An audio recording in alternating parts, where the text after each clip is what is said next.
Holidays-nale, adu namma GT Holidays da. GT Holidays, South India's #1 travel brand. You know you are special when you're with GT Holidays. நாட்டில் ஏற்பட்ட பிரிவினைக்கு காங்கிரஸ் ஆட்சியாளர்களே காரணம் என உள்துறை அமைச்சர் அமித்ஷா குற்றம் சாட்டிய நிலையில் பஹல்காம் தாக்குதல் முற்றிலும் உளவுத்துறையின் தோல்வி என எதிர்க்கட்சியினர் விமர்சித்துள்ளனர்.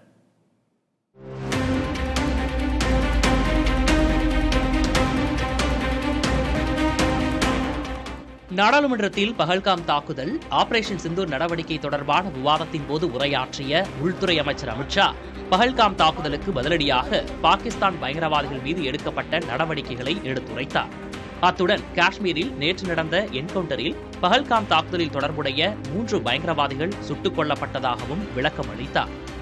பயங்கரவாத தாக்குதல்கள் நடக்கும்போது மன்மோகன் சிங் அரசு மௌனமாக இருந்ததாகவும், ஆனால் மோடி அரசு இதுபோல வேடிக்கை பார்க்காமல் தக்க பதிலடி கொடுத்ததாகவும் அமித்ஷா பெருமிதம் தெரிவித்தார்.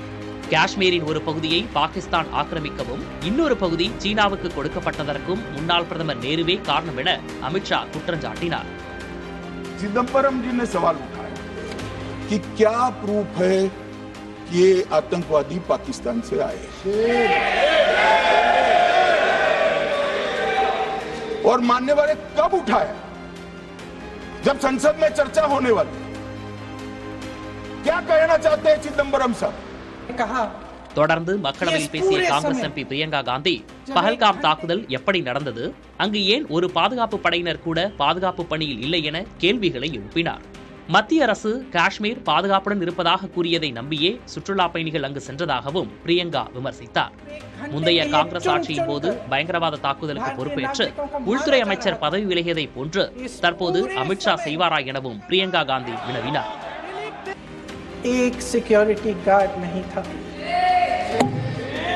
मैं ये कह सकती हूँ कि देश ने, सरकार ने हमें वहां पे अनाथ छोड़ दिया था.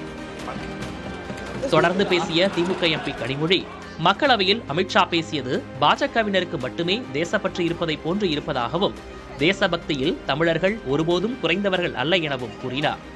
காங்கிரஸ் கட்சியினரை விட பாஜகவினர் தான் நேருவை பற்றி அதிகம் நினைவில் வைத்திருப்பதாக விமர்சித்த கனிமொழி தேர்தல் நெருங்கும் போது பாஜகவினருக்கு தமிழ் பெருமிதம் நினைவுக்கு வந்துவிடும் என கூறினார். கீழடி அகழாய்வு கண்டுபிடிப்புகளை நிராகரித்த பாஜக அரசு தமிழ் பெருமிதத்தை பேசவிடாமல் தடுத்ததாகவும் குற்றம் சாட்டினார். பிரதமரின் கங்கை கொண்ட சோழபுரம் வருகை தொடர்பாகவும் கனிமொழி எம்பி விமர்சித்தார். Suddenly they've discovered, before every election they discover great love and pride in Tamil culture, but just a few months before that they do not want to accept the greatness of the Keeladi findings. They do not want us to talk about the greatness of Tamil Nadu. You came to Gangai Konda Cholapuram. Remember the name, Gangai Konda Cholapuram. Gangaiயை கொண்டவனவன், கங்கையை வென்றவனவன், தமிழன் கங்கையை வெல்லுவான். இதேபோன்று மக்களவையில் நடந்த விவாதத்தில் திமுகவின் R ராசா, CPM MP Su Venkatesan, Akhilesh Yadav உள்ளிட்டோரும் மத்திய அரசின் நடவடிக்கைகளை விமர்சித்து உரையாற்றினர். இந்திரா காந்தியின் தைரியம் இருக்குமானால் ட்ரம்ப் ஒரு பொய்யர் என பிரதமர் மோடியால் கூற முடியுமா என ராகுல் காந்தி சவால் விடுத்துள்ளார்.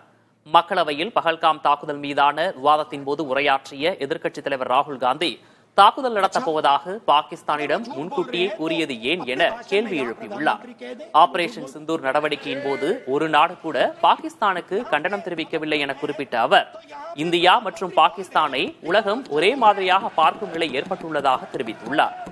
இந்தியா பாகிஸ்தான் இடையிலான போரை தானே நிறுத்தியதாக ட்ரம்ப் கூறி வருவதை குறிப்பிட்ட ராகுல் காந்தி, இந்திரா காந்தியின் தைரியம் 50% இருக்குமானால் ட்ரம்ப் ஒரு பொய்யர் என பிரதமர் மோடியால் கூற முடியுமா என சவால் விடுத்துள்ளார்.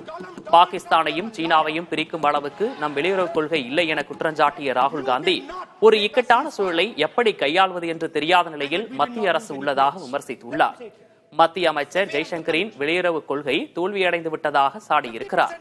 ராஜ்நாத் சிங் ஒரு முறை கூட சீனா என்ற பெயரை உச்சரிக்கவில்லை என குறிப்பிட்ட ராகுல் காந்தி, போரின் அடிப்படை நமது பாதுகாப்புத்துறை அமைச்சருக்கு தெரியவில்லை என தெரிவித்துள்ளார். போருக்கு செல்லும் போது முழு வீச்சில் செயல்பட்டு எதிரிகளை முழுமையாக வீழ்த்த வேண்டும் என கூறிய அவர், ராணுவத்தின் கைகளை பின்புறம் கட்டி வைக்காதீர்கள் என்று ஆவேசத்துடன் பேசினார்.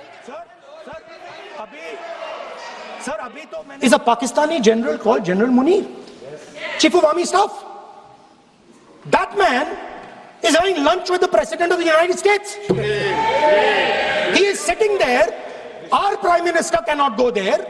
Mr. Trump is breaking all protocol, and he's inviting the man who has done terrorism in India to have lunch with him. Prime Minister hasn't said anything. Prime Minister has not said, how dare Mr. Trump invite Mr. Munir to his office. Holidays nale, adu namma GT Holidays da. GT Holidays, South India's #1 travel brand. You know you are special when you're with GT Holidays.